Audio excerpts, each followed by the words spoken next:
So how long will it take you to grow your professional organizing business? Today I'm talking about how long it took me to replace my full-time income from my corporate job with the earnings from my home organizing business. Hi, I'm professional organizer Katherine Lawrence.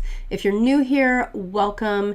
If you're just starting out as a professional organizer or even just thinking about potentially becoming a professional organizer, you're going to want to subscribe to this channel. This is the fourth video of 5 videos I'm doing on business basics for professional organizers. You can click here to see that entire playlist or subscribe and click the bell below to be notified when the next video is available. I want to start out by saying it actually took me closer to 18 months to replace my full-time income with income from my home organizing business, but I made a lot of mistakes. So I'm hoping by learning from my mistakes, you'll get your business up and running faster. In 2002, I did not have the benefit of finding organizers on YouTube or Instagram, and training courses were almost non-existent. I think Marie Kondo was still a teenager and Hoarders had not aired yet. And frankly, not a lot of people had really heard of organizing as a job. So I figured everything out from scratch, but thankfully you don't have to do that because the course has already been charted, which is why I teach this stuff so you don't have to struggle like I did in that first year. My first mistake was that I took too long to decide what services I wanted to offer. Looking back, it's surprising, but initially I wasn't sure what my business would focus on.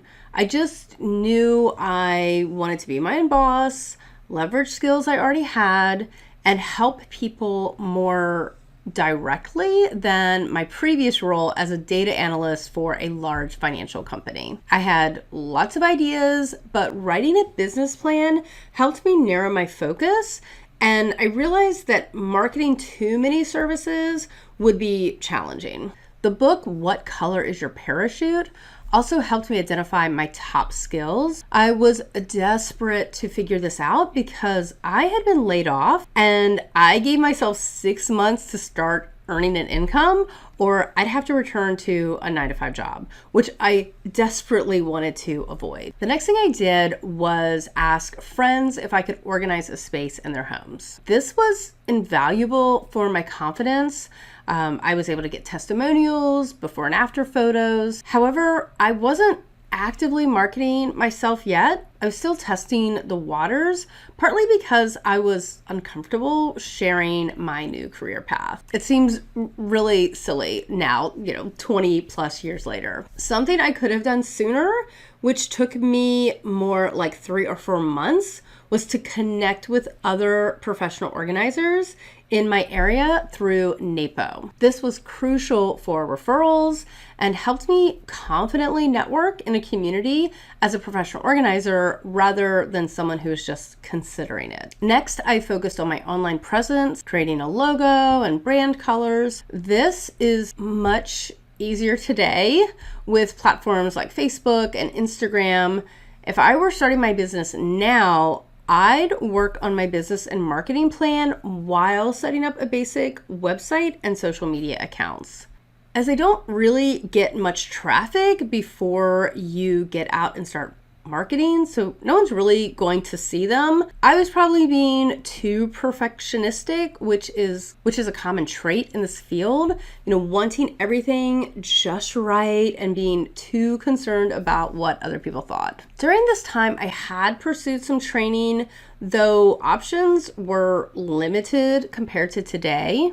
Remember, certification isn't necessary to work as an organizer, so don't delay starting your business due to lengthy training. I've created a 6-week training program to help you launch your organizing business efficiently without trying to figure out everything on your own. Lastly, I consulted with business advisors to address legal and accounting aspects.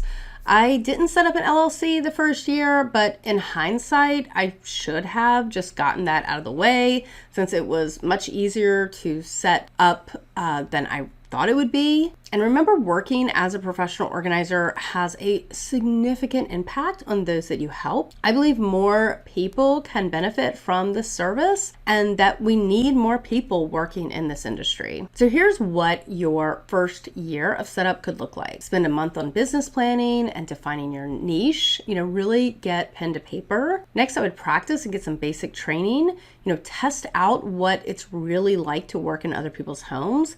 Is it really what you expected? Month 3, I would get that marketing plan going, get online and start talking about your business. And then after that, you want to continue to market while you're taking new clients. If you're interested in additional video tutorials and worksheets, I have included a link to my course, Selling Organization, in the description below. Or you can book a coaching call with me to create a custom plan for launching your business. Reach out and let me know where you are in setting up your home organizing business and what challenges you are facing. And be sure to check out last week's video on what I spend working as a professional organizer. Please like and subscribe for more videos on decluttering, downsizing, and the business of organizing. Thanks for watching, and I'll see you next time.